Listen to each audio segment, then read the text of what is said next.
মুআজ্জাজ মুহতারাম, সম্মানিত উলামায়ে কেরাম, অদ্য মাহফিলের আজকের প্রধান অতিথি উস্তাদুল আসাতিজা শাইখুল মাশায়েখ হযরতুল আল্লামা মুফতি ফরিদউদ্দিন আল মুবারক সাহেব মাদ্দাজিলুল আলিয়া মঞ্চের সামনে উপবিষ্ট আছেন আমার পিতৃ সমতুল্য মুরব্বী বাবাজিরা, প্রাণের প্রিয় কলিজার টুকরা যুবক ভাইয়েরা, পর্দার আড়ালের আবেদা জাহেদা মা ও বোনেরা, আজিজ তোলাবা, রব্বুল আলামিনের দরবারে আমরা কালিমাতুশ শুকর আদায় করি যে রব্বুল আলামিন আমাদেরকে কারিমিয়া মাদ্রাসার 3 দিন ব্যাপী বার্ষিক মাহফিলের তৃতীয় রজনীর মাগরিবের পরের এই সময় আমাদেরকে একত্রিত হয়ে বসার তৌফিক দিয়েছেন। এজন্য আমরা সকলে শুকরিয়া আদায় করি, বলি আলহামদুলিল্লাহ। গত বছর অনেক মানুষ আমাদের সাথে এখানে বয়ান শুনেছে, আজকে তারা এই দুনিয়ার জগতে বেঁচে নেই, আছে না নাই? আবার এমনও হতে পারে আমি আজকে আছি, আগামী মাহফিলে হয়তো আমি নাও থাকতে পারি। এজন্য এখনো যে সমস্ত ভাইয়েরা মুরব্বীরা রাস্তাঘাটে আছেন, আমি সবিনয় অনুরোধ করব, এটা একটা জান্নাতের বাগান। কিসের বাগান বলেন তো? জান্নাতের বাগান। আমরা হয়তো দেখি এটা একটা মাঠ, কিন্তু আল্লাহর নজরে রাসূল সাল্লাল্লাহু আলাইহি ওয়াসাল্লামের ভাষ্য অনুযায়ী এটা জান্নাতের বাগান। এবং এই বাগানটা মিলেছে আপনাদের চেষ্টা, সাধ্য, প্রচেষ্টায়। আমরা যে জায়গাটাতে বসে আছি, আমরা একটু যদি পিছনের দিকে যাই,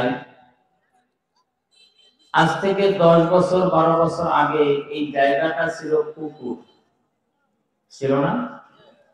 সেই পুকুর এখন মাদ্রাসার মাঠ।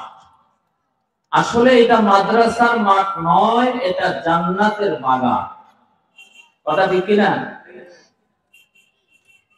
এটা জান্নাতের বাগান। এখানে জান্নাতি রহমত তথা সাকিনা অবতীর্ণ হয়।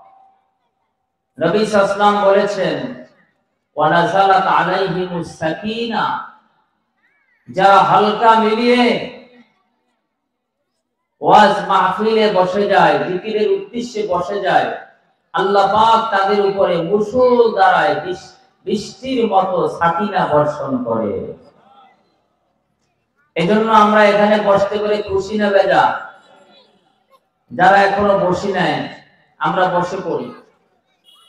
এই জান্নাতের বাগান হিসাবে এই মাঠটা আজকেই আছে, কালকে থেকে আবার সাধারণ মাঠে পরিণত হবে, নাকি ভুল বললাম?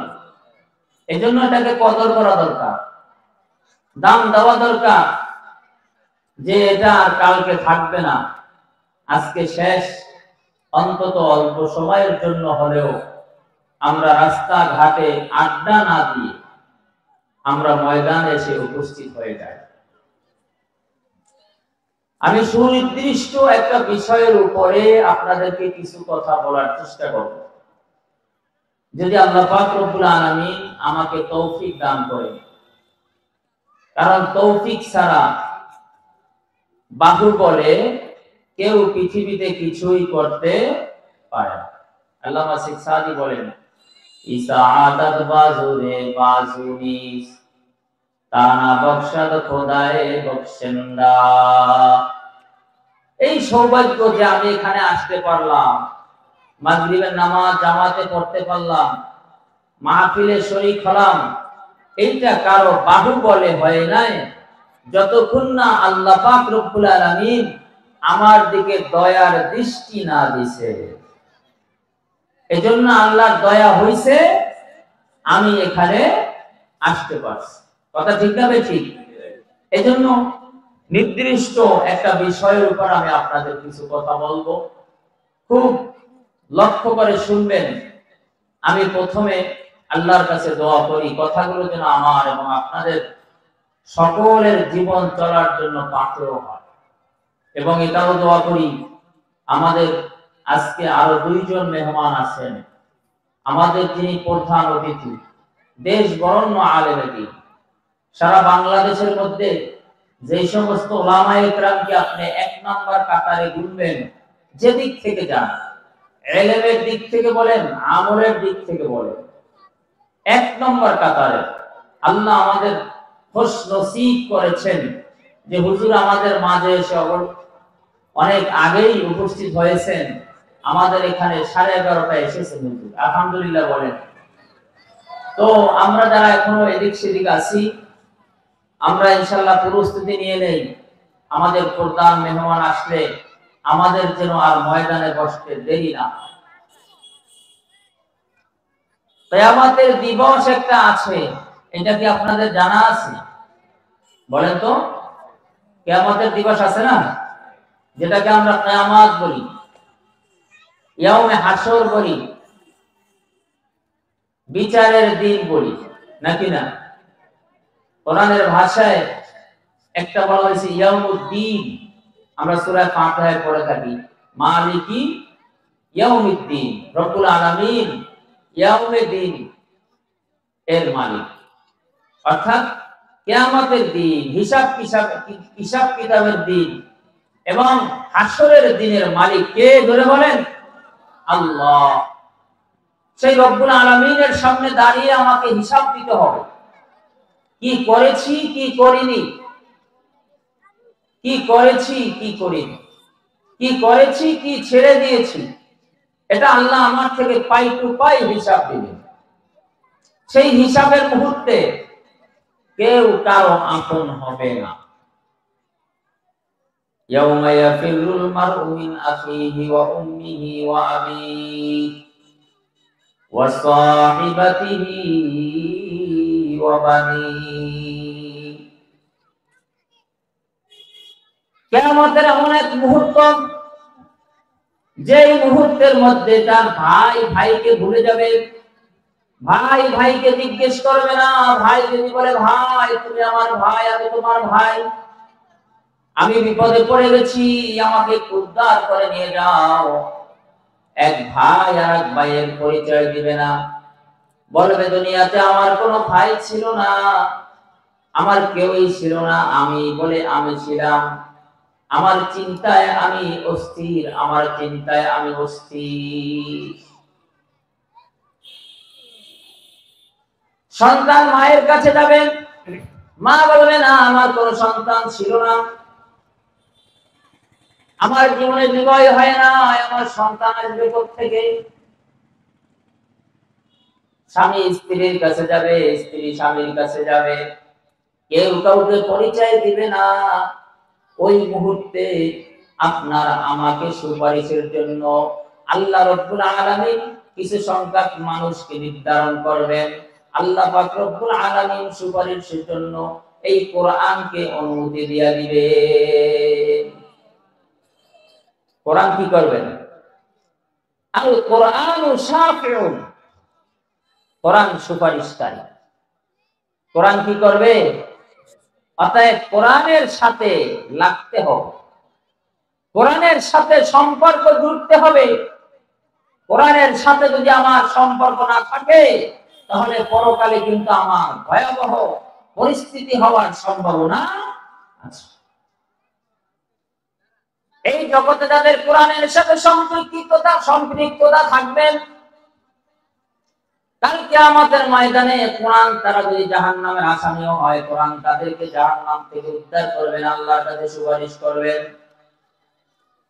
এই জগতে যদি কারোর সাথে কোরআন ওয়ালাদের সাথে সম্পর্ক থাকে, কোরআন ওয়ালা কারা? আলেম ওলামা, হাফেজ কোরআন, নাকি না?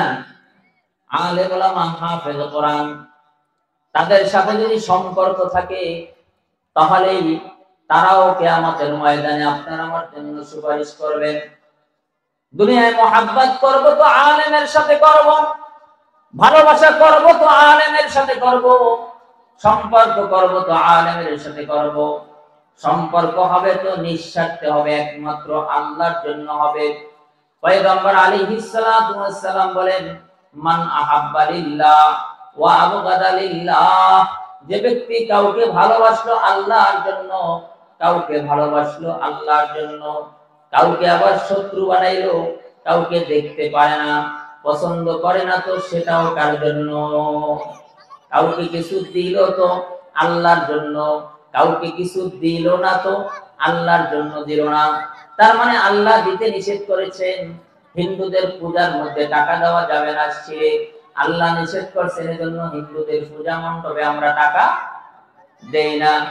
নাজায়েজ খেলাধুলার মধ্যে আল্লাহ নিষেধ করেছেন, যেখানে হারাম কাজ সংগঠিত হয় সেখানে চাঁদা দেওয়া যাবে না, সহযোগিতা করা যাবে না। তো আল্লাহ পাক রব্বুল আলামিনের আদেশ মানতে গিয়ে সমাজকে দূরে রেখে আমি খেলার চাঁদা দিলাম না। যেখানে গান বাদ্য হবে, যাত্রার পালা হবে, যেখানে বিভিন্ন নাচাকোদা হবে, অনুষ্ঠান হবে, সেখানে আমি টাকা দিব না। কেন দিব না? আল্লাহ নিষেধ করছে তাই দিব না। আর দিব কোথায়? মাদ্রাসায় দিব, মসজিদে দিব, জনকল্যাণমূলক কাজ করব, মানুষের সেবা করব। আল্লাহ বলেছেন দিতে, তাই দিব। এজন্য দেওয়াটা হবে কার জন্য? না দেওয়াটা হবে কার জন্য? ধরে বলে ভালোবাসা আর মহাব্বত স্থাপন করব কার জন্য? কাউকে ভালোবাসবো তো আল্লাহর জন্য ভালোবাসবো। কারোর সাথে সম্পর্ক টাকার বিনিময়ে হবে না, কোনো স্বার্থে হবে না। নিঃস্বার্থে যদি আমি ভালোবাসতে পারি, মহাব্বত করতে পারি, তাহলে ওই মহাব্বতটা কাল কিয়ামতের ময়দানে আপনার আমার জন্য জান্নাতে যাওয়ার উসিলা হবে। এজন্য রাসূল সাল্লাল্লাহু আলাইহি ওয়াসাল্লাম আল্লাহর কাছে দোয়া করতেন, আল্লাহ আল্লাহুম্মা, রাসূল দোয়া করতেন, আল্লাহ তুমি আমাকে তোমার মহাব্বত দাও। আল্লাহুম্মা ইন্নী আসআলুকা হুব্বাকা ওয়া হুব্বা মান ইউহিব্বুকা। আল্লাহ তোমার কাছে আমি তোমার মহাব্বত চাই। কার মহাব্বত চাইনি আমরা? কার মহাব্বত চাইতে হবে? আল্লাহর মহাব্বত না থাকলে আমি চলতে পারবো? দুনিয়া আখিরাত কোথাও আল্লাহর ভালোবাসা ছাড়া চলা সম্ভব। এজন্য নবীজি দোয়া করতেন, আল্লাহুম্মা ইন্নী আসআলুকা হুব্বাকা, ও মালিক আমি তোমার কাছে তোমার ভালোবাসা চাই। আমরা তো দোয়ার সময় এরকম দোয়া করি না। আমরা দোয়া করি আল্লাহ টাকা চাই, পয়সা চাই, ধন চাই, সম্পদ পাই, বাড়ি চাই, গাড়ি চাই, নাকি না? নদীর জেলে দোয়া করে আল্লাহ মাছ দাও, ব্যবসায়ী দোয়া করে আল্লাহ কাস্টমার দাও, ডাক্তার দোয়া করে আল্লাহ রোগী দাও, নাকি? রিকশাওয়ালা দোয়া করে আল্লাহ প্যাসেঞ্জার দাও, গরিব দোয়া করে আল্লাহ সম্পদ দাও, নাকি না? কিন্তু নবীজি দোয়া করছেন কি, আল্লাহুম্মা ইন্নী আসআলুকা হুব্বাকা, আল্লাহ আমি তোমার কাছে তোমার ভালোবাসা চাই, ওয়া হুব্বা মান ইউহিব্বুকা, তার ভালোবাসা চাই যে তোমাকে ভালোবাসে। তার ভালোবাসা চাই যে তোমাকে ভালোবাসে। আল্লাহকে ভালোবাসেন কারা?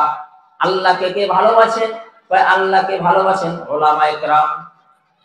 আল্লাহকে ভালোবাসেন আল্লাহ ওয়ালা পরহেজগার মুত্তাকি আল্লাহর বান্দারা, নাকি না? আল্লাহর ভালোবাসার নিদর্শন কি? ভাই আল্লাহর ভালোবাসার নিদর্শন হলো রব্বুল আলামিনের হুকুম মানা, রব্বুল আলামিনের নিষেধগুলোকে ছেড়ে দেওয়া, নাকি অন্য কিছু? আল্লাহর ভালোবাসা এটা নিদর্শন হলো আমি মাগরিবের নামাজ যদি পড়তে পারি, তাহলে বোঝা গেল আল্লাহ আমাকে ভালোবেসেছেন, তাই নামাজ পড়ার আমাকে তৌফিক দিয়েছেন।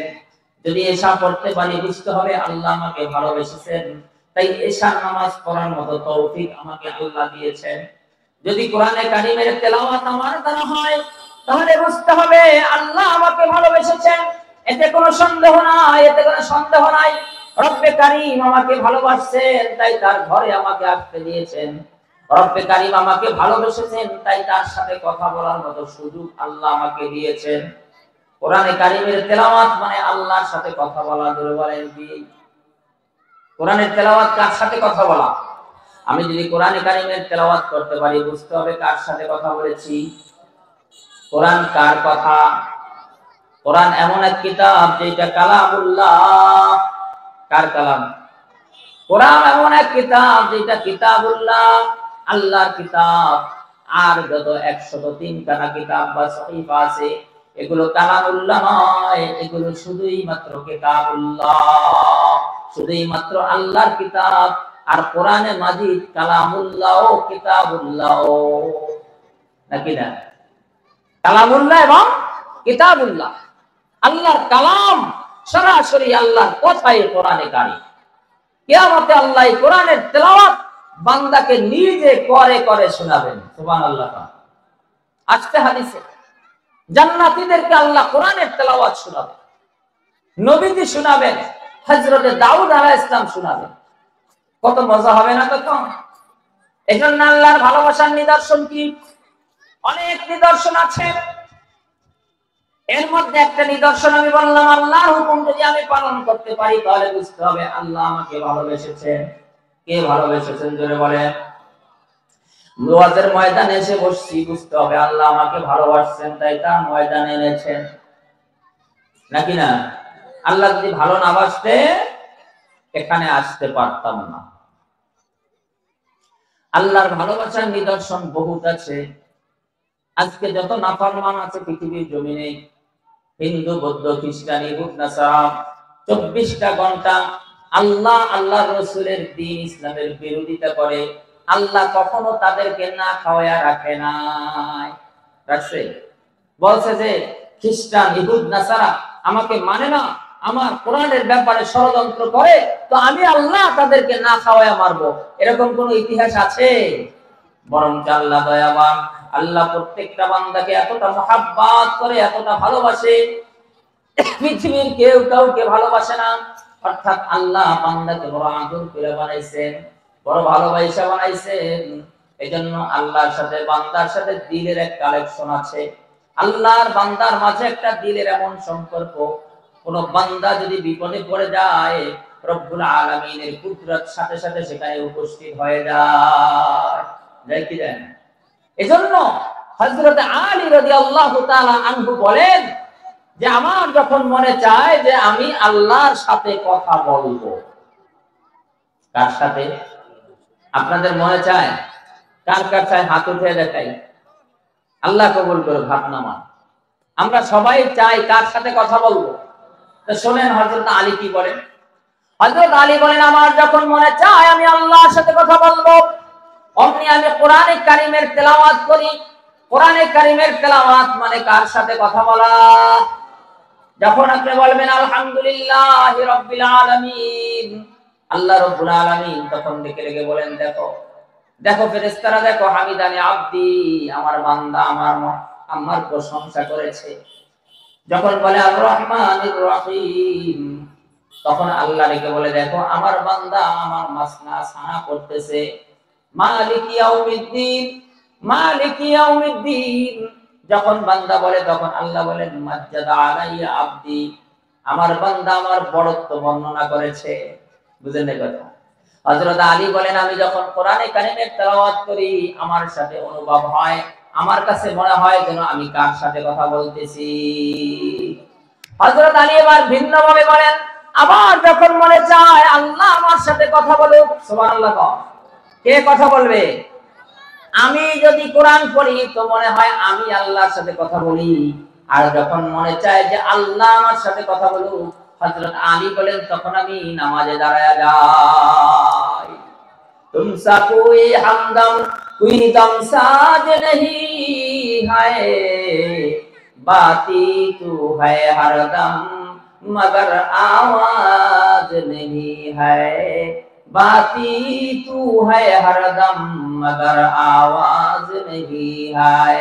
ला इलाहा इल्लल्लाह, ला इलाहा इल्लल्लाह, ला इलाहा इल्लल्लाह, ला इलाहा। মোহতারাম সাহেবের কয় যে আবু সাইদ সাহেবের লাগে একবার হুজুরে যোগাযোগ করতে মনে আছে না? যোগাযোগ করতো তারা। ইল্লাল্লাহ, লা ইলাহা ইল্লাল্লাহ, লা ইলাহা ইল্লাল্লাহ, লা ইলাহা ইল্লাল্লাহ, লা ইলাহা ইল্লাল্লাহ, মুহাম্মাদুর রাসূলুল্লাহ। বান্দার সাথে আল্লাহর সাথে দিলে দিলে কথা হয়। কখন হয়? যখন বান্দা নামাজ পড়ে। কি পড়ে? আল্লামা তারিক জামিল দামাত বারকাতুহু তাবলীগের একজন বড় দাঈ, যার বাড়ি পাকিস্তান। নাম শুনি না এরকম মানুষ খুবই কম। যদি না শুনে তাহলে নসিব খারাপ। বর্তমান বিশ্বে বড় আলোড়ন সৃষ্টিকারী একজন দাঈ। অনেক লিখিত বই আছে বাংলায়, বাংলাদেশি মানুষও তার বই পড়ে। অনেক উর্দু বয়ান আছে যার অনুবাদ সহ বাংলাদেশি মানুষ শুনে। আমাদের বিশ্ব ইজতেমায় তিনি বহুবার, অসংখ্যবার বয়ান করেছেন। আল্লামা তারিক জামিল দামাত বারকাতুহু বলেন, আমি একবার বাহিরের এক রাষ্ট্রে কোথাও সফরে ছিলাম, তাবলীগের দাওয়াতে গেছেন চিল্লায়। তো একটা যুবককে মুসলমান বানাইলাম, অন্য ধর্ম অবলম্বী ছিল। মুসলমান বানানোর পরে তাকে শুধু একটা সূরা শিখিয়ে দিলাম নামাজ পড়ার জন্য, সেটা হচ্ছে সূরাতুল ফাতিহা, আলহামদুলিল্লাহ। কয় সূরা পারে বলেন তো? সূরা পারে কয়টা? একটা। কি নাম? আলহামদুলিল্লাহ। যেহেতু অমুসলিম ছিল, একটা সূরা তাকে শিখিয়ে দিলাম, বললাম যে তুমি শুধু এইটা দিয়েই কি পড়ো? নামাজ পড়ো। হবে না? হবে না? হবে অবশ্যই। আল্লামা তারিক জামিল বলেন, নামাজ পড়তেছে, একদিন মাগরিবের নামাজ হলো, এলান হলো বাকি নামাজের পরে ঈমান ইয়াকিনের কথা হবে, আমরা সবাই বসি, বহুত ফায়দা হবে। আমরা বসে গেলাম বয়ানের জন্য, বয়ান শুনবো। ওই যুবক মসজিদের এক কর্নারে দাঁড়ায়া নামাজ পড়তেছে, তো পড়তেছে, শেষ হইতেছে। 2 রাকাত নামাজই শুধু পড়ে। এই যে হাত বাজছে, রুকুতে যাওয়ার খবর নাই, দীর্ঘ সময় পরে রুকুতে যায়। রুকুতে যায় তো ওঠার আর খবর নাই, দীর্ঘ সময় পরে উঠে। রুকু থেকে সোজা হয়ে দাঁড়াইছে তো দাঁড়াইছে, আর বসে না। এইভাবে করে করে করে করে দীর্ঘ সময় পার হওয়ার পরে তার নামাজ শেষ হলো। নামাজ শেষ হওয়ার পরে আল্লামা তারিক জামিল যুবককে ডেকে বলতেছে, যুবক, সূরা তো মাত্র একটাই জানো, নামাজে দাঁড়ায় এত লম্বা ভাবে কেরাত তুমি কিভাবে পাঠ করলে? তুমি তো ভালো করে আর কোন দোয়া কাজটি কিছু তোমাকে এখনো শিখাইতে পারি নাই। যুবক 2 চোখের পানি ছেড়ে দিয়ে বলে, হুজুর, আমাকে আপনি সূরা ফাতিহাই শিখাইছেন, এটাই রাইট, এবং আমি নামাজের মধ্যেই দীর্ঘ টাইম সূরা ফাতিহাই পড়ি, কারণ আমার তো আর কোন সূরা জানা নাই। হযরত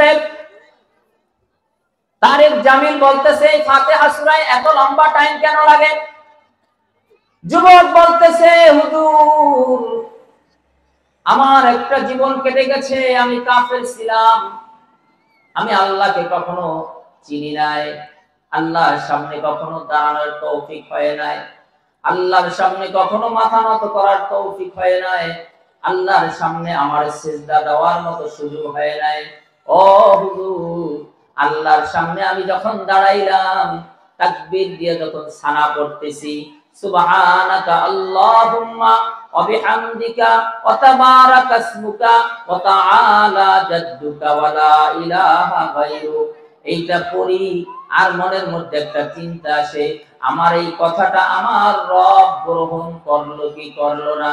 তো মনের মধ্যে চিন্তা আসে, না, এতটা নাফরমানি আমি করেছি, এতটা অপরাধ আমি করেছি, আমি এই বলাটা এমন ভাবে বলেছি, এটা আমার আল্লাহ কবুল করে নাই, তো আবারও আমি সুবহানাকা পড়ি। এইভাবে আবারও পড়ি, আবারও পড়ি। যখন দিলের মধ্যে ইতমিনান হয়, দিলের মধ্যে যখন শান্তি এসে যায় যে আমার আল্লাহ আমার কথাকে শুনেছে, গ্রহণ করেছে, অ্যাকসেপ্ট করেছে, তো সাথে সাথে আমি দ্বিতীয় আরেকটা রোকনে যাই, আরেকটা আমলে যাই। সূরা ফাতিহা যখন আমি পাঠ করি, যখন বলি আলহামদুলিল্লাহি রাব্বিল আলামিন, তখন আমার কাছে মনে হয় যেন আমার আল্লাহ আমার এই শব্দকে গ্রহণ করে নাই। তখন পুনরায় আমি আবার আবৃত্তি করি আলহামদুলিল্লাহি রাব্বিল আলামিন। এইভাবে বারবার বারবার পড়তে থাকি। যখন আমার দিলের মধ্যে শান্তি এসে যায়, তাসাল্লি এসে যায়, তখন আমি আবার দ্বিতীয় আয়াত তেলাওয়াত করি। तुमसा कोई हमदम कोई दम साज नहीं है, बाती तू है हरदम मगर आवाज नहीं है, बाती तू है हरदम मगर आवाज नहीं है। আল্লাহর সাথে বান্দার সাথে কথা হয়, কিন্তু আমাদের কাছে কোনো খবর নাই। এটার নাম ভালোবাসা, এটার নাম মুহাব্বত। এটাকেই বলা হয়েছে মান আহাব্বা লিল্লাহ। এটাকেই বলা হয়েছে, নবীজি বলেছেন আল্লাহুম্মা ইন্নী আসআলুকা হুব্বাকা, ও আল্লাহ আমি তোমার কাছে তোমার মুহাব্বত ভিক্ষা চাই। আল্লাহ তোমার ভালোবাসা চাই, তোমার ভালোবাসা চাই। তোমার ভালোবাসা ছাড়া পৃথিবী এবং পরকাল দুইটা আমার সফল নয়, বরং তো বিফল। কথা ঠিক কিনা? আল্লাহর ভালোবাসা ছাড়া আর কিছু আছে? যদি কারো মধ্যে আল্লাহর ভালোবাসা না থাকে, যদি কেউ মালিককে ভালো না বাসতে পারে, মালিক যদি কাউকে ভালো না বাসে, তার দুনিয়াতেও শান্তি নাই, পরকালেও শান্তি নাই। দুনিয়ার অনেক মানুষ আছে রিকশা চালায়, 5 ওয়াক্ত নামাজ পড়ে, তাকবীরের সাথে নামাজ পড়ে, সকাল বিকাল জিকির করে, কোরআন তেলাওয়াত করে, দিন মতন চলে, পর্দা মতন চলে, চালায় কি? বলে বলেন, রিকশা চালায়। কি চালায়? লোকটাকে জিজ্ঞাসা করবেন কেমন আছেন, বলবে আলহামদুলিল্লাহ ভালো আছি। বলে কি বলে না? কোটিপতিকে জিজ্ঞাসা করেন ভাই কেমন আছেন, কয় ভালো নাই, ডায়াবেটিসের মাত্রা 18। বলে কি বলে না? ভালো নাই, হাড়ের মধ্যে ব্লক করছে 3টা, ভালো নাই হাই প্রেসার, ভালো নাই ওই সমস্যা সেই সমস্যা। বলে কি বলে না? কেন ভালো নাই? তার প্রতি আল্লাহর ভালোবাসা নাই। তার ভালোবাসা নাই। আবার মুমিন মুত্তাকির যদি অসুখ হয়, সেটা আবার ভিন্ন ব্যাখ্যা। এখান থেকে উল্টা পাল্টা বুঝবেন। কোন মুমিনের যদি রোগ ব্যাধি হয়, তাহলে বুঝতে হবে আল্লাহর পক্ষ থেকে তার জন্য পরীক্ষা এসেছে। কি এসেছে? এটা আযাব আর গজব না, এটা আল্লাহর রেজা, এটা আল্লাহর নাখুশির কারণ। এজন্য আমার ভাইয়েরা, আল্লাহর ভালোবাসার দরকার আছে না নাই? আল্লাহর ভালোবাসা যদি আমার হৃদয়ে না থাকে, আল্লাহ যদি আমাকে ভালো না বাসেন, আল্লাহর ভালোবাসা দরকার। আমরা তো আল্লাহর কাছে বলি আল্লাহ এটা দাও সেটা দাও, টাকা দাও পয়সা দাও, জমি দাও বাড়ি দাও গাড়ি দাও নারী দাও, কত কিছু আল্লাহর কাছে আমরা চাই। কিন্তু কখনো কি বুকে হাত দিয়ে বলেন, বুকে হাত লাগান, কখনো কি এই কথা বলা হয়েছে যে আল্লাহ আমি তোমাকে চাই? বলছেন কখনো? বলছেন? বলেন না, বলছেন? কেন বললাম না? কখনো আমার বলা হয় না আল্লাহ আমি তোমাকে চাই, তোমার ভালোবাসা চাই, তোমাকে নিয়ে বাঁচতে চাই, তোমাকে নিয়ে মরতে চাই, তোমাকে নিয়ে পরকালে উঠতে চাই, জান্নাতে গেলেও তোমাকে চাই, জান্নাতে গিয়ে তোমাকে ছাড়া আমার শান্তি নাই। জান্নাতের যত নাজার নেয়ামত আর যা কিছু আছে না কেন, এগুলো দিয়ে আমার শান্তি হবে না, তোমার দিদারই একমাত্র হবে আমার শান্তি। তুনে দ্রুত তু জান্নাতরা বনে কাদো অমান বদরা বদো যুতবার के बाद बाशद मुराई जा तमन्नाई बिसाले तू मुफलिसानी ममादा दर को है तू शैअन लिल्लाह अज जमाले रूए तू शैअन लिल्लाह अज जमाले रूए तू। আল্লাহ যারা আছে তারা জান্নাতে গিয়েও তাদের মন ভরবে না, জান্নাতে গিয়েও তাদের চাহিদা পূরণ হবে না। জান্নাতে গিয়া মধুর নহর, দুধের নহর, শরাবের নহর, পানির নহর সব পাবে। হুর গিলমান নাজ নেয়ামত, ফল ফ্রুট সোফা চেয়ার যা কিছু আছে সব পাবে। তারপরেও তাদের দিলের চাহিদা মিটবে না। কারণ নবীজি বলেছেন সাতারাউনা রাব্বাকুম কামা তারাউনা আল কামারা ফি লাইলাতিল বদর, তোমরা জান্নাতের মধ্যে তোমাদের রবকে এমন ভাবে দেখবে যেমন ভাবে দুনিয়ার জমিনে তাকায়া, দুনিয়ার জমিনে দাঁড়ায়া, করণগঞ্জের মতো জায়গায় দাঁড়ায়া তুমি আসমানের যে চন্দ্রটা, পূর্ণিমার চন্দ্র দেখতে যেভাবে পারো, অমনি ভাবে জান্নাতেও তুমি আল্লাহকে দেখতে পারবে। তার মানে এখানে দাঁড়ায়া চন্দ্র যেভাবে দেখবেন, ঢাকা শহরে যে আছে সেও সেইভাবে দেখবে, আমেরিকা শহরে যে আছে সেও একইভাবে দেখবে। ভারতে যে আছে সেও একইভাবে দেখবে, সৌদি আরবে যে আছে সেও একইভাবে চাঁদ দেখবে। নাকি দেখতে কষ্ট হবে? কাউকে বলা লাগবে না তোমার মাথাটা সরাও, আমি দেখতেছি না, বলা লাগে? জান্নাতের মধ্যে প্রত্যেক জান্নাতি যার যার আসলে বসে বসে আল্লাহকে দেখতে থাকবে, আল্লাহর ভালোবাসা অনুভব করতে থাকবে। এজন্য আল্লাহর পাগল যারা, আল্লাহর আশিক যারা, তারা আল্লাহকে বলতে থাকে আল্লাহ জান্নাত চাই না, জান্নাত চাই না। জান্নাতে যায়া কি হবে সেখানে যদি তুমি মাওলাকে আমরা না পাও? এজন্য নবীজি দোয়া করতেন, আল্লাহুম্মা ইন্নী আসআলুকা হুব্বাকা, আল্লাহ তোমার কাছে আমি তোমার ভালোবাসা ভিক্ষা চাই। আমাদের কোন কোন বুজুর্গ তো এভাবে বলতেন। হাজী ইমদাদুল্লাহ মুহাজিরে মক্কি কাবার গিলাফ ধরে ধরে বলতেন, इलाही इलाही कोई तुझसे कुछ और कुछ मांगते हैं, इलाही मैं तुझसे तुझ ही को चाहते हो। আল্লাহ তোমার কাছে বহুত মানুষ বহুত কিছু চায়, কিন্তু আমি তোমার কাছে তোমাকেই চাই। কাকে চাই বলেন তো? जो तू मेरा सब तू मेरी, फलक मेरी ज़मी मेरी, अगर एक तू नहीं मेरी तो कोई शय नहीं मेरी, अगर एक तू नहीं मेरी तो कोई शय नहीं मेरी। ও মালিক, যদি তুমি আমার হয়ে যাও, আসমান আমার, জমিন আমার, সাত তবক আসমান আর জমিনের মাঝে যা কিছু আছে সব কিছু আমার। তুমি যদি আমার না হও, আসমান আর জমিনের মাঝে তো দূরের কথা, কিচ্ছুই আমার না। আর যদি আল্লাহ আমার হয়ে যায়, আল্লাহ আমার হইলে সবটা। কথা বুঝছে? এজন্য আল্লাহকে পাইতে হলে, আল্লাহর ভালোবাসা পাইতে হলে, আল্লাহওয়ালা লোকদের মহাব্বতে থাকতে হবে, আল্লাহওয়ালা লোকদের সহবাতে থাকতে হবে, আল্লাহওয়ালাদের সাথে সম্পৃক্ত রাখতে হবে, এই কোরআনের সাথে সম্পৃক্ত রাখতে হবে, কোরআন ওয়ালাদের সাথে সম্পৃক্ত রাখতে হবে। কোরআন যেখানে পড়ানো হয় ওই জায়গার সাথেও সম্পৃক্ততা থাকতে হবে। থাকতে হবে না? কোরআন পড়ায় কোথায়? এটা জোরে বলেন না। মাদ্রাসায়। কোথায়? মাদ্রাসার সাথেও যদি আমার সম্পর্ক থাকে, এই মাদ্রাসাও আমার জন্য কিয়ামতে কিন্তু সুপারিশ করবে। কিয়ামতের মুহূর্তটা এমন হবে, পাহাড়গুলো ফেটে ফেটে চূর্ণ বিচূর্ণ হয়ে যাবে, তুলার মতো উঠতে থাকবে, জমিন ফেটে যাবে, পাহাড়ে ফার जाएगी जमीन पर जलजला होगा, पहाड़े फार जाएगी जमीन पर जलजला होगा, मोहम्मद तख्त पर होगा, अदालत पर खुदा होगा, मोहम्मद तख्त पर होगा, আদালত পর খোদা হোগা। কিয়ামত এমন একটা বিপদের মুহূর্ত, আদালতের তখতার মধ্যে বসে যাবেন আল্লাহ। আদালতে বসবেন কে? তার মানে আল্লাহ সেদিন বিচারক। হুঙ্কার ছেড়ে দিয়ে বলবেন, লিমানিল মুলকুল ইয়াউম, ও দুনিয়ার রাজা বাদশারা, ও দুনিয়ার এমপি মন্ত্রীরা, ও দুনিয়ার রাষ্ট্রপতিরা, ও জাতিসংঘের মহাসচিব, ও আমেরিকার বড় লিডার, ও দুবাইয়ের বড় লিডার, সৌদি আরবের বড় বাদশা, কোথায় তোমরা আজকে আসো? একটু আমার সামনে দাঁড়াইয়া বলো তো দেখি, আজকের রাজত্ব কার জন্য? কঠিন হুঙ্কার ছাড়বেন। সমস্ত মানুষগুলো থরথর থরথর করে কাঁপতে থাকবেন, এমনকি পয়গম্বররাও থরথর করে কাঁপবেন। পয়গম্বররা পর্যন্ত আল্লাহর সামনে যাওয়ার কোনো হুঁশ থাকবে না। নিজেকে নিয়ে সবাই চিন্তা করতে থাকবে, হায় হায় হায় হায়, ইয়া নফসি ইয়া নফসি, হায় হায়, আল্লাহ আমাকে মাফ করবেন কি করবেন না। পয়গম্বররা পর্যন্ত আল্লাহর ভয়ে থরথর করে কাঁপতে থাকে।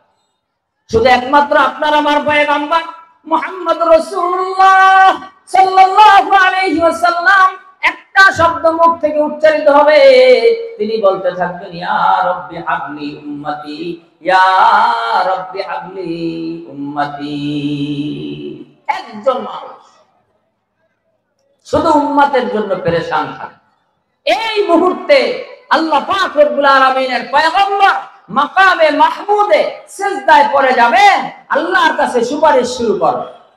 আল্লাহ ডাক দিয়ে বলেন, মুহাম্মদ আমার প্রিয় মাহবুব, আপনি দুনিয়ার জমিনে অনেক কষ্ট করেছেন, অনেক ক্লেশ করেছেন, অনেক যন্ত্রণা সহ্য করেছেন, তায়েফের ময়দানে দুষ্টু ছেলেরা কাফেররা আপনাকে রক্তাক্ত করেছে, মক্কার জমিনে সেজদায় গেছেন, আপনার মাথার উপর উটের নাড়ি বুড়ি রাইখে দেওয়া হয়েছে, কাফেররা নির্মম ভাবে আপনার দান মোবারক শহীদ করেছে। এটা কষ্ট আপনি দুনিয়ায় করেছেন। আজকে পরকালে আপনার আমার মিলনের সময়, এই সময় আপনারা আর কষ্ট করা যাবে না। ইয়া মুহাম্মদ ইরফা রাসাক ইশফা তুশফা, ও পয়গম্বর আপনি মাথা উঠান। রব্বুল আলামিন বলবেন নবী মাথা উঠান, মাথা উঠান। ইশফা তুশফা, আপনি সুপারিশ করেন, আমি আল্লাহ আপনার সুপারিশ গ্রহণ করব। তার মানে সুপারিশের দরজা খুলবেন কে? ধরে বলেন আমাদের পয়গম্বর মুহাম্মদ রাসূলুল্লাহ। এই সুপারিশ শুরু হবে।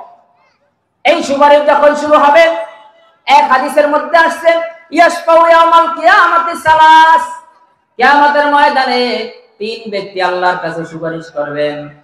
আল আম্বিয়া, এক নম্বর নবীরা, সুম্মাল উলামা, অতঃপর আলেমগণ, সুম্মাশ শুহাদা, অতঃপর সুপারিশ করবেন শহীদগণ। নবীরা সুপারিশ করবে। নবী সুপারিশ করবে কিভাবে?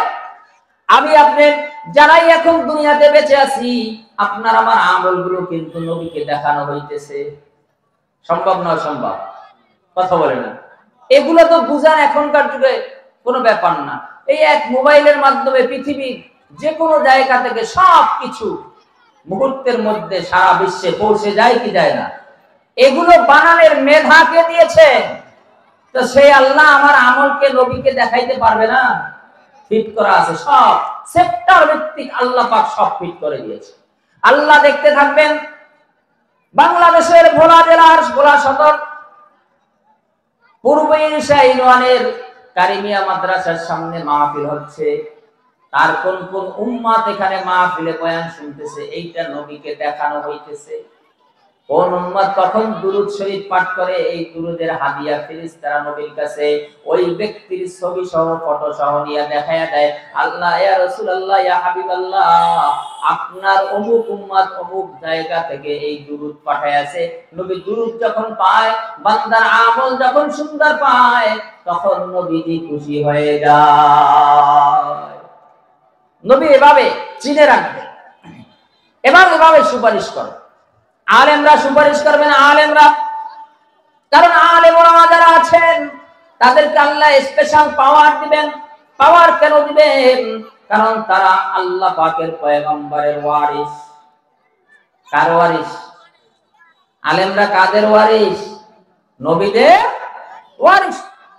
আল্লাহ রাব্বুল আলামিন নবীদেরকে সুপারিশ করার ক্ষমতা দিবেন, নবীর ওয়ারিসদেরকেও সুপারিশ করার ক্ষমতা দিবেন। দিবেন কি দিবেন না? হ্যাঁ, বিশ্বাস হয় না বলে? তাহলে আলেমরা সুপারিশ করতে পারবে না? হাদিস বলছি আমি, ইয়াশফাউ ইয়াউমাল কিয়ামাতি সালাস, কিয়ামতের ময়দানে তিন ব্যক্তি সুপারিশ করবে। এক নম্বর আল আম্বিয়া, নবীরা। দুই নম্বর আল উলামা, উলামায়ে কেরাম। উলামায়ে কেরাম সুপারিশ করবে কোন সূত্রে? বলা হয়েছে উলামায়ে কেরাম সুপারিশ করবে তারা নবীদের ওয়ারিস। নবীজি ঘোষণা দিয়ে গেছেন আল উলামা ওয়ারাসাতুল আম্বিয়া, উলামায়ে কেরাম হলো নবীদের সরদার, উলামায়ে কেরাম হলো নবীদের ওয়ারিস। উলামায়ে কেরাম কাদের ওয়ারিস? অতএব ওয়ারিস হিসাবে আজকে বর্তমান দুনিয়ায়, বর্তমান বাংলাদেশে নবীওয়ালা কাজ, নবীর যেই কাজ ছিল, এই কাজ কারা করতেছেন? জোরে বলে, কথা বলেন না কেন? উলামায়ে কেরাম করতেছে। উলামায়ে কেরাম যদি কোনো দলের সাথে না থাকেন, উলামায়ে কেরাম যদি 10 জন থাকে, এর মধ্যে যদি আলেমের নির্দেশনা না থাকে, তাহলে ওই দল কখনো সঠিক পথে যাইতে পারবে? আলেমকে বাদ দিয়া দল গঠন করা, আলেমকে বাদ দিয়া দ্বীনের নামে কোনো কাজ করা কখনোই সম্ভব। রাগ করছেন? হ্যাঁ, আলেম নাই যেখানে ভেজাল আছে সেখানে। এজন্য আলেম ওলামা থাকতে হয়। দাওয়াত ও তাবলীগের মেহনত করেন তো সেখানে আলেম থাকবে। আপনি ইসলামী রাজনীতি করবেন, ইসলামীর নামে রাজনীতি করবেন, সেখানে আলেম থাকতে হবে। কোন অনুষ্ঠান করবেন, সেখানে আলেম থাকতে হবে। এই যে মাহফিলের প্যান্ডেল মনে করেন, এখানে যদি কোনো আলেম না থাইকা এখানে কোনো জেনারেল ব্যক্তি এসে বসে, আপনি বৈশাখী বয়ান শুনবে? বলেন না কেন? কারণ সে কি বলবে? কোরআন হাদিসের দলিল, রেফারেন্স, কোরআন হাদিসের কথা সে বলতে পারবে? এজন্য আলেম ছাড়া দুনিয়াও চলা সম্ভব না, পরকালেও আলেমদের না। এক হাদিসে আসছেন কোরআন সুপারিশগার হবে, আবার কোরআন কিন্তু মানুষকে জাহান্নামে নিয়ে যাবে। আল্লাহর কাছে বলবে, আল্লাহ তোমার এই বান্দা, হাযা আব্দু, ইন্না হাযা আব্দু, নিশ্চয়ই এটা তোমার বান্দা আর আমি কোরআন। অতএব আমি কোরআন আর তার মাঝে কোনো সম্পর্ক ছিল না। সম্পর্ক ছিল না কেন? এজন্য তাকে তুমি জাহান্নামে দাও। আমি তোমার কাছে সুপারিশের পরিবর্তে বিচার দিচ্ছি, মামলা দায়ের করতেছি। আর কারো কারো জন্য আল্লাহর কাছে কোরআন দিয়ে দাঁড়াবে আর বলবে, আল্লাহ ইন্না হাযা আব্দু, এইটা তোমার বান্দা আর আমি কোরআন। তার সাথে আমার সাথে মহাব্বত ছিল, ভালোবাসা ছিল, সে সব সময় আমাকে তেলাওয়াত করত, তার জীবনটা কোরআন দিয়ে চালাইতো। তার জীবনের কোন একটা কাজ, কোন একটা পদক্ষেপ, কোন একটা কথা, কোন একটা নিঃশ্বাস কখনোই কোরআনের বাইরে যায় নাই। অতএব আমি কোরআন তোমার কাছে সুপারিশ করতেছি, তোমার এই বান্দাকে জান্নাত দিয়ে দাও। জান্নাতে যাওয়ার জন্য কোরআনের সুপারিশ কাজে লাগবে। কিসের সুপারিশ কাজে লাগবে? ভালো মানুষের সম্পৃক্ততা, সংস্রব, এটাও কাজে লাগবে। রাসূলুল্লাহ সাল্লাল্লাহু আলাইহি ওয়াসাল্লাম যখন মক্কার মধ্যে দাওয়াত দিচ্ছিলেন, আমি আপনাদের সম্মুখে যে আয়াত তেলাওয়াত করেছি, এই আয়াতের শানে নুজুল, বাবা এই আয়াত কেন নাজিল হইল এই ঘটনাটা বলেই আমি কথা শেষ করব। নবীজি মক্কার মধ্যে দাওয়াত দিচ্ছেন, ইসলামের দাওয়াত, কিন্তু কাফেররা দাওয়াত গ্রহণ করে না। অল্প সংখ্যক মানুষ দাওয়াত গ্রহণ করেছে। কাফেররা যদিও নবীর দাওয়াত গ্রহণ করে নাই, কিন্তু নবীর প্রতি তাদের কিন্তু আস্থা ছিল। কি ছিল? ভালোবাসতো না, কিন্তু বিশ্বাস ছিল, আমানত রাখতো নবীর কাছে। কারণ ছোট্টবেলা থেকে আল্লাহ পাক তার পয়গম্বরকে এমন করে গড়েছেন যে দাওয়াত নিয়ে আসার পরেও ব্যক্তির বিরোধিতা কেউ করতে পারে না। বিরোধিতা করছে কোরআনের, বিরোধিতা করছে এক আল্লাহ, কিন্তু মুহাম্মদ যে ভালো, তিনি যে সত্যবাদী, তিনি যে আলামিন, এই ব্যাপারে কাফেররাও কখনো দ্বিমত পোষণ করে না। তো মক্কার মধ্যে একজন কাফের ছিল, উকবা ইবনে আবি মুঈত। এই কাফের ব্যবসা করত। মক্কাবাসীদের মূল ছিল ব্যবসা, কাজ ছিল ব্যবসা। উকবা ইবনে আবি মুঈত ব্যবসার উদ্দেশ্যে সিরিয়ায় গেল। সিরিয়া থেকে আসার পরে অনেক ব্যবসা হয়েছে, তার অনেক ব্যবসা হয়েছে। খুশিতে তার মন চাইলো যে আমি মক্কার মধ্যে একটা খানার আয়োজন করব। কিসের আয়োজন করব? আমরা অনেক সময় খানার আয়োজন করি না, কথা বলেন, দাওয়াত দিয়ে খাওয়াই না মানুষকে, আলেম ওলামা সহ খাওয়াই কিনা? আলেম ওলামা সহ আমার প্রতিবেশী এলাকার গরিব যারা আছে, আবার কারো মনে চায় হেফজখানার ছাত্রদেরকে খাওয়ায়, আবার 10 জন হুজুর নিয়ে খাওয়ায়। এই খাওয়ান আমরা খাওয়াই করি কিনা? তো ওই আমলেও কিন্তু খাওয়ানোর সিস্টেম ছিল। তো উকবা ইবনে আবি মুঈত চিন্তা করলো, খানাটা যেহেতু খাওয়াবো, ভালো মানুষকেই খাওয়াই। আপনারা কি বলেন? আপনারা যখন খাওয়াইতে চান তখন ভালো মানুষকে খাওয়ান না খারাপ মানুষকে খাওয়ান? ভালোকে খাওয়ান না? তো কাফের হইলে কি হইছে? উকবার মনে নিয়া যে আমি মক্কার মধ্যে ভালো মানুষকে খাওয়াবো। তো ভালো মানুষ তালাশ করতে গিয়ে আমাদের পয়গম্বর এবং তার সাহাবীরা ছাড়া আর কালো কোনো ভালো মানুষ সে তালাশ করিয়া পায় না। বুঝছেন কথা? তার মানে কি? জানে যে সে ভালো, কিন্তু ওই যে ভিতরে শয়তান ঢুকে গেছে একদম, শয়তান তাদেরকে ভালো হইতে। উকবা চিন্তা করলো, খানা খাওয়াবো তো খাওয়াবো, কিছু ভালো মানুষকে খাওয়াই। যে চিন্তা সেই কাজ। মক্কার মধ্যে চিন্তা ভাবনা করে দেখলো, ভালো মানুষ বলতে তো মুহাম্মদ আছে, মুহাম্মাদের চেয়ে ভালো মানুষ কিন্তু মক্কাতে আর কেউ নাই। অতএব মুহাম্মদকে খাওয়াবো, সাথে তার সঙ্গী যারা আছে সাহাবীদেরকে খাওয়াবো। লোকটা কিন্তু কাফের, তারপর মনের মধ্যে চিন্তা ঢুকলো ভালো মানুষকে খাওয়াবো। নবীকে দাওয়াত দিলেন, তখনকার আমলে কাফেরের ঘরেও খানা খাওয়া বিধান ছিল, এখনো বিধান আছে, অতি ঠেকায় বললে। বুঝলেন না কথা? হিন্দুর ঘরে খাওয়া যায়, জায়েজ, অতি ঠেকায়। কিন্তু আমাদের দেশে আজকে হিন্দুর ঘরে খাবার এভেলেবেল হয়েছে। বেদিনের ঘরে খাবারটা আমাদের সমাজে এখন अवेलेबल হইছে, অথচ আল্লাহ নিষেধ করে দিয়েছেন, লা তাত্তাখিযু আউলিয়াউকুম ইয়াহুদা ওয়ান নাসারা, তোমরা ইহুদ নাসারাকে অর্থাৎ বিধর্মীকে কখনোই বন্ধু হিসাবে গ্রহণ করিও না। কোন মুসলমানের বন্ধু হিন্দু হইতে পারে না। সামাজিকভাবে চলার ক্ষেত্রে তাদের সাথে ওঠা বসা থাকতে পারে, তাদের বিপদে আমরা সাহায্য করব, এটা হইতে পারে। তাদের আচার অনুষ্ঠানে, পূজায়, তাদের বিবাহ শাদীতে মুসলমান যাবে, এটা কখনো কোরআন হাদিস সমর্থন করে। আবার আমাদের আচার অনুষ্ঠানে, আমাদের বিবাহ শাদীতে, আমাদের মানুষ মারা গেলে খানাপিনা করি, এখানে যে হিন্দু খাবে সেটা হইতে, এই দহরাম বহরাম দুধে আর চিনিয়ে যেরকম মিলে যায়, এরকম ইহুদ নাসারা খ্রিস্টান বৌদ্ধ হিন্দুদের সাথে মিশে যাওয়া যাবে না।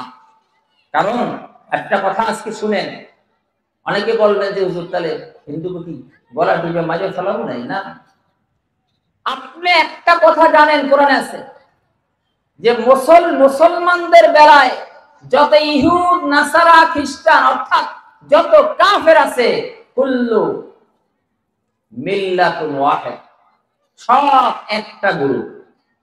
ইসলাম পতনের বেলায়, ইসলাম ধ্বংসের বেলায় যত বিধর্মী আছে সবাই কি এক, সবাই এক।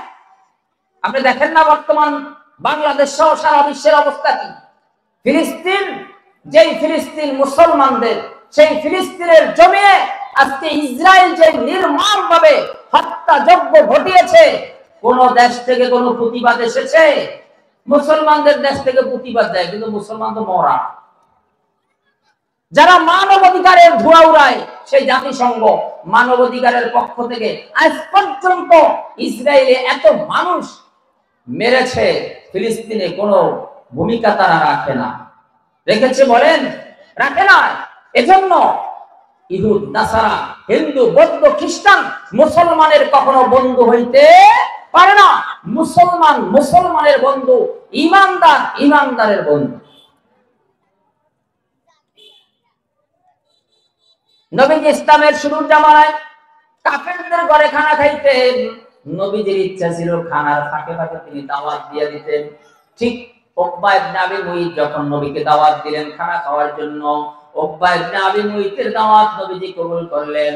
দাওয়াত খেতে গেলেন, সব প্রস্তুত। নবীজি সাহাবীদেরকে নিয়ে গেলেন, খানার লোকমার মধ্যে হাত দিয়া নবীজি বলতেছেন, উকবা শোনো শোনো শোনো, তুমি যদি মুসলমান না হও তোমার ঘরে আমি খানা খাবো না। বুঝছেন কথা? এখন তো উকবা বিপদে পড়ে গেছে। আর যদি মুসলমান হয় তাহলে তার জাতি ভাই যারা আছে কাফের লিডার, তাদের সাথে সে লজ্জিত হবে। আর যদি মুসলমান না হয়, মুহাম্মদ খানা না খায়া চলে যাবে। ঘরের থেকে মেহমান খানা না খায়া চলে যাওয়া, এটা একটা বেইজ্জতি নাকি না? এটা বেইজ্জতি না? আপনার ঘরের মেহমান সে রাগ করে যদি চলে যায়, খানা না খায়, তাহলে এটা আপনার জন্য মানহানি কিনা? উকবা দুই দিকে চিন্তা করতেছে। কয় দিকে চিন্তা? যদি মুহাম্মদ খানা না খায় তাহলে লোক সমাজে সে বেইজ্জতি হবে যে মেহমান আইসা তোর ঘরে খানা খায় নাই, তুই ভালো মানুষ না। ওদিকে যদি মুসলমান হয় তাহলে কাফেরদের কাছে সকালবেলা মুখ দেখাইতে পারবে না, কাফেররা তাকে নিয়ে টানা হেসেল করবে, তিরস্কার করবে। দুই চিন্তার মাঝখানে উকবা একটা বুদ্ধি বের করলো। উকবা বলতেছে, ঠিক আছে আমি মুসলমান হয়ে গেলাম। আসলে এই মুসলমানিটা তার মৌখিক ছিল, অন্তরের থেকে ছিল না। কি মুসলমানি? আমাদের দেশে এরকম মুসলমান আছে না নাই? হ্যাঁ, মোচ আছে, দাঁড়িয়ে আছে, আর বাকি সব আছে, কিন্তু কি নাই ভিতরে? এদের নাম কিন্তু মুনাফিক। লেবাস পোশাক সব ঠিক আছে। রাসূল সাল্লাল্লাহু আলাইহি ওয়াসাল্লামের জামানায় মদিনাতে মুনাফিকদের একটা আরকা ছিল, আরকা। মুনাফিকদের লিডার ছিল আব্দুল্লাহ ইবনে উবাই ইবনে সুলুল। উকবা যখন মুসলমান হয়েছে, স্বীকার করলো। আর ইসলাম বলে কারো মুসলমানের স্বীকারোক্তি বড় কথা, ভিতরে কি আছে এটা দেখার ব্যাপার আপনার না, আমার না। যেহেতু সে বলছে আমি মুসলমান হয়ে গেলাম, কালিমা পড়েছে, নবীজি সরল মনে খানা খাইলো, উকবা মুসলমান হয়ে গেছে। কথাটা যদিও ঘরের মধ্যে হইছে, যেহেতু উকবা একজন মক্কার লিডার, সকালবেলা হইতে না হইতে বিভিন্ন জাতীয় পত্রিকার মধ্যে ছাপা হয়ে গেছে, লোক সমাজে জানাজানি হয়ে গেছে, উকবা মুসলমান হইছে। কে মুসলমান হইছে? এইবার কোন বড় দলের লোক যদি আরেক দলে যোগ দেয়, বুঝেন কথা, ভোলা জেলার মধ্যে উল্লেখযোগ্য কোন নেতা যদি ভিন্ন দলে যোগ দেয়, তাহলে মানুষের মধ্যে খবর ছড়াইতে সময় লাগে? ওই যুগে তো মোবাইল, ফেসবুক, পত্রিকা কিছুই ছিল না, কিন্তু এখন তো ফেসবুকের যুগ, মিনিট লাগে না, সেকেন্ডের মধ্যে খবর বুঝে যায় কি যায় না? এটা একটা বিশেষ খবর। সকালবেলা সাংবাদিকরা এভাবে বিজ্ঞপ্তি দেয় যে ব্রেকিং নিউজ। কি নিউজ? ব্রেকিং নিউজ, আজকের তাজা খবর, অমুক দলের লিডার অমুক দলে যোগ দিয়েছে।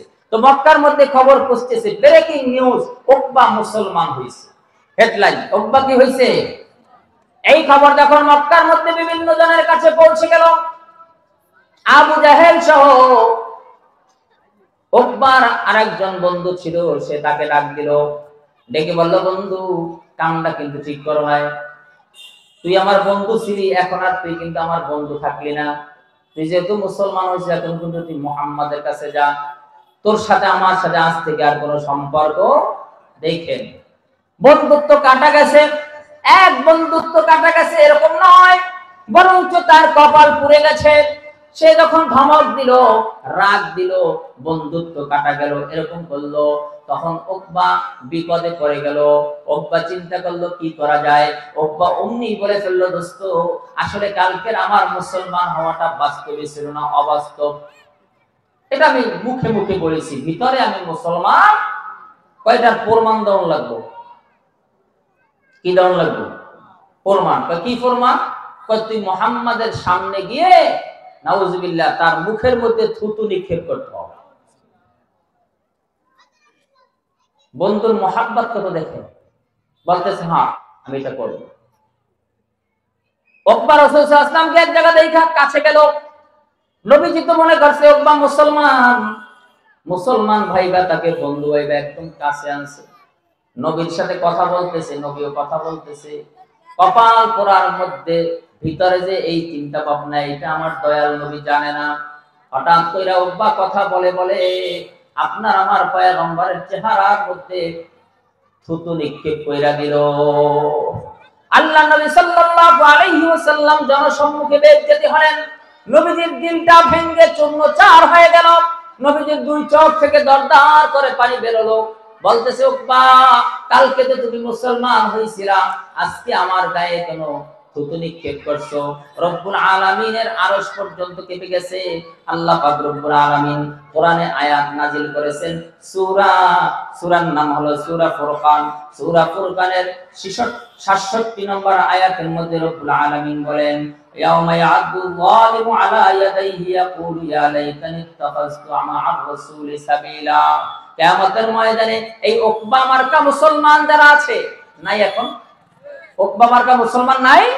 যারা আলেম ওলামার সাথে শত্রুতা করে, এরকম মুসলমান আছে না নাই? আলেমদেরকে দেখতে পারে না, মাদ্রাসা দেখতে পারে না, কোরআন দেখতে পারে না, হুজুর দেখলে, টুপি দেখলে যাদের গায়ের মধ্যে জ্বালার পোড়া সৃষ্টি হয়, এরকম মানুষ এই বর্তমান সমাজে আছে কিনা? তারাও কিয়ামতের ময়দানে উকবার সঙ্গী হবে। তারাও কিয়ামতের ময়দানে বদ নসিব হইয়া ওই খারাপ বন্ধুদের সাথে উঠবে আর আফসোস করবে আর বলতে থাকবে, হায় হায় হায় হায় রে, কেন ইবা মুহাম্মদকে বন্ধু বানাইলাম না? কেন ইবা আমি অন্য একটা কাফেরকে বন্ধু বানাইলাম? কেন আমি একটা নাস্তিককে বন্ধু বানাইলাম? কেন আমি একটা বেনামাজিকে বন্ধু বানাইলাম? কেন আমি একটা নাফরমানকে বন্ধু বানাইলাম? কেন আমি একটা গাঁজাখোরের সাথে বন্ধুত্ব রেখেছিলাম? কেন আমি একটা জুয়াখোরের সাথে বন্ধুত্ব রেখেছিলাম? হায় হায় হায়, আমি কেন এই কাজটা করলাম? আমার ভুল হয়ে গেছে। আজকে যদি মুহাম্মদ আমার বন্ধু হতো, আজকে যদি কোনো আলেম আমার বন্ধু হতো, আজকে যদি কোনো ভালো মানুষের সাথে আমার সম্পৃক্ততা থাকতো, তাহলে কিয়ামতের ময়দানে আমি তার হাত ধইরা জান্নাতে যাইতে পারতাম। এই উকবা মার্কা লোক আমাদের সমাজে রন্দে রন্দে এখনো আছে, এখনো আছে, আছে না নাই? শুধু এখানে শেষ নয়, বড় আফসোস করবে, বড় আফসোস করবে। এবং নবীজি কি বলবে শুনেন, ওয়াকালা রাসূল ইয়া রাব্বি ইন্না কওমি ইত্তাখাযু হাযাল কুরআনা মাহজুরা।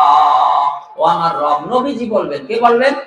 সুপারিশ না, আল্লাহর কাছে নালিশ করবেন। আল্লাহ এখানে উল্লেখ করেছেন, আল্লাহ আল্লাহ নবী আল্লাহর কাছে বলবেন, ও রব, এই যে কওম দেখেন, এই কওম আর এই গোষ্ঠী, এই জাতি তো আপনাকে মানে নাই, এই জাতি আমাকে মানে নাই, এমনকি এই জাতি কোরআনকে নিয়ে তামাশা করেছে।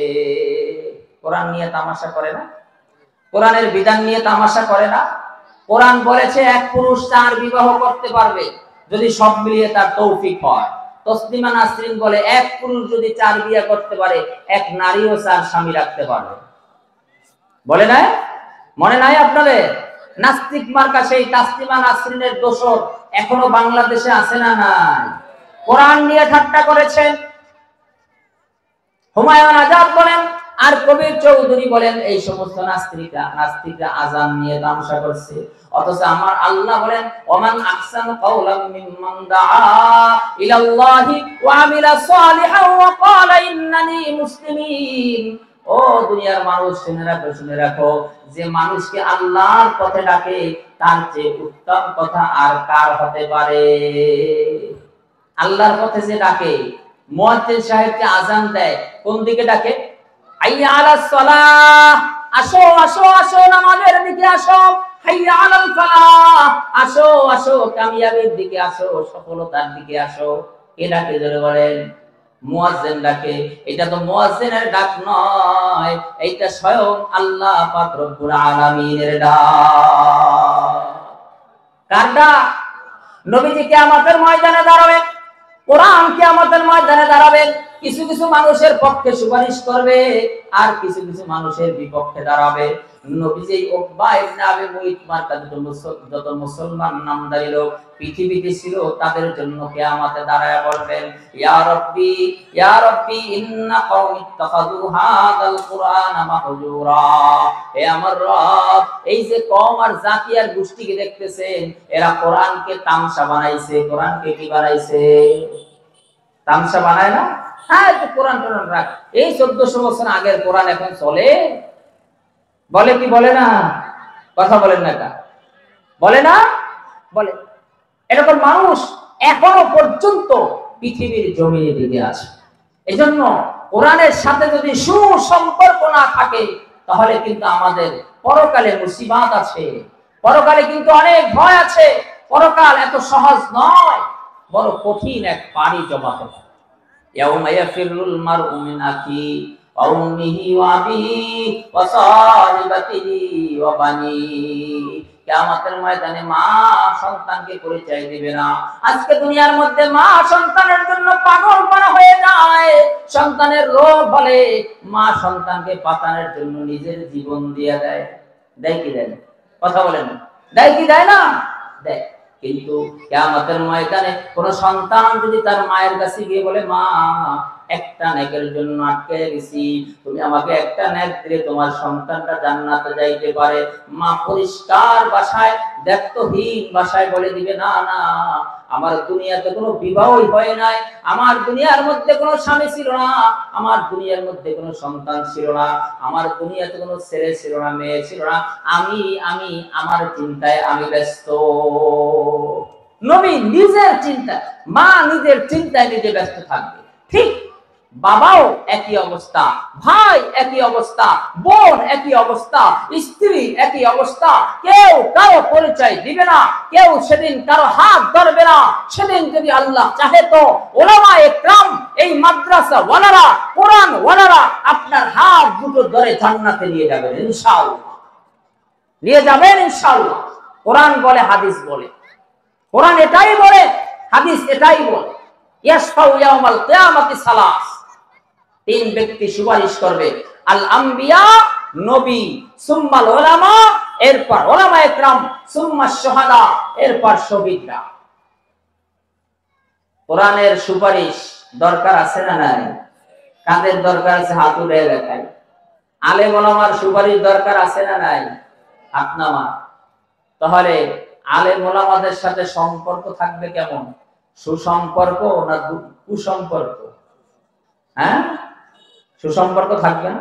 আপনি যেখানে থাকেন, আপনার মসজিদের ইমামের সাথে, আপনার এলাকার মাদ্রাসার হুজুরদের সাথে, আপনার এলাকার মাদ্রাসার তালেবের সাথে সুসম্পর্ক যদি আপনার না থাকে, তাদের সম্পৃক্ততা যদি আপনার সাথে না থাকে, কিয়ামতে যদি তারা আপনার বিপক্ষে চলে যায়, বন্ধু, বাঁচার কোনো উপায় থাকবে না। এই কোরআন যদি আপনার বিপক্ষে চলে যায়, বাঁচার কোনো উপায় থাকবে না। তো সেদিন কোনো উপায় থাকবে না। কোরআন যদি আমার বিরুদ্ধে যায়, কোরআন দাঁড়াবে তো, দাঁড়িয়ে বলবে, ইয়া রব্বি ইন্না হাযা আবদু, এটা তোমার বান্দা, আমি তোমার কোরআন। এজন্য কোরআনে কারিমের তেলাওয়াত করা চাই, কোরআনের সাথে সম্পৃক্ত থাকতে হবে। যদিও আমি মাদ্রাসায় পড়তে পারি নাই, আমার সন্তানকে মাদ্রাসায় দিতে হবে। আমার সন্তানগুলো যদি এখন মাদ্রাসায় পড়ার বয়স না থাকে, আমার ছেলের ঘরে, মেয়ের ঘরের নাতি নাতনি যারা আছে তাদেরকে মাদ্রাসায় দিতে হবে। তো একটা উসিলা কিন্তু দুনিয়া থেকে ধরতে হবে। এক উসিলা না, এক উসিলায় কিন্তু আল্লাহ মাফ করবেনই, নাকি? বিশ্বাস আছে তো? এজন্য আফসোস করার দরকার নেই, আল্লাহর কাছে দোয়া করতে থাকেন। আপনার নাতি নাতনি, আপনার ছেলে মেয়ে যারা আছে, এখনই সময় আপনাকে পরকাল ধরা, এখনই সময় আপনাকে কোরআন ধরা, এখনই সময় আপনি সুপারিশের মাধ্যম বানানের। আপনাকে কি মাধ্যম বানানের? সুপারিশের মাধ্যম বানানের। আপনার সন্তানটাকে আপনি মাদ্রাসায় দেন, আপনার সন্তানটাকে আপনি কোথায় দিবেন? মাদ্রাসায় দেন। অন্তত 3-4 পর্যন্ত মাদ্রাসায় পড়া, তার কোরআন শরীফটা শুদ্ধ হবে, তার মাসাইল গুলো শুদ্ধ হবে, নামাজটা কিভাবে পড়তে হবে সেটা শিখবে। সেটা কি করবে? শিখানো লাগবে না? নাকি সব আপনি যেই পথে, ছেলেরাও সেই পথে, মেয়েরাও সেই পথে, নাতি নাতকুরা যা আসবে সব একই পথে? পরকালের সারমায়া আর পুঁজির আমাদের দরকার নেই, আসিরই দরকার। এটা আপনাদের মাদ্রাসা। এই কারিমিয়া মাদ্রাসা কাদের মাদ্রাসা বলেন? আমাদের। বলেন কাদের মাদ্রাসা? আরো সহজে বলি, বলেন আমার মাদ্রাসা। সবাই বলেন, এটা কার মাদ্রাসা? আমার মাদ্রাসা। এই মাদ্রাসার সাথে হার লাইনের সম্পৃক্ততা আমার থাকতেই হবে। এই মাদ্রাসা আমার ছেলে পড়বে, মেয়ে পড়বে, আমার নাতি পড়বে, নাতনি পড়বে, আমার বংশে যারা আসবে তারা একটা টাইম পর্যন্ত দিন শিখতে অন্তত যতদিন লাগে ততদিন এখানে আমি আছি। কথা বলেন না? এরপর যদি বলেন হুজুর আমার নাতি নাতকুরা কিচ্ছু নাই, আপনি একটা ছাত্রকে লজিং খাওয়া, জানেন কত ফজিলাত? আজকে সময় নাই, গত বছর সম্ভবত আমি এই কথা বলেছি, লজিং খাওয়ার কথা। এজন্য আমার ভাইয়েরা, মাদ্রাসার সাথে সর্বদা সম্পৃক্ত রাখবেন, খোঁজখবর নিবেন, কখন কি লাগে না লাগে।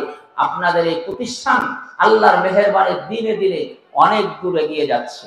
আল্লাহর মেহেরবানি এটা একটা দিনে মার্কাজে পরিণত হয়েছে। আপনাদের এই জায়গাটাও একটা কিন্তু কেন্দ্র, একদম মেন রোড, এদিক থেকে ইলিশা ফেরিঘাট, এদিক থেকে বেদুরিয়া ফেরিঘাট, এই মাঝখানে এটা একটা বিশেষ কেন্দ্র। আপনাদের নজর যদি থাকে, দোয়া যদি থাকে, চেষ্টা যদি থাকে, প্রচেষ্টা যদি থাকে, এই প্রতিষ্ঠান আমাদের আপনাদের উভয়ের চেষ্টার প্রচেষ্টায় একদিন সফলতার শীর্ষে নিয়ে যাওয়া সম্ভব না অসম্ভব? আল্লাহ পাক রব্বুল আলামিন আমাদের সবাইকে প্রতিষ্ঠানের সাথে আমরণ লেগে থাকার তৌফিক দান করুন। যতটুকু আলোচনা হয়েছে আমাকে আপনাকে সবাইকে আমল করার তৌফিক দান করুন। আসসালামু আলাইকুম ওয়া রাহমাতুল্লাহ।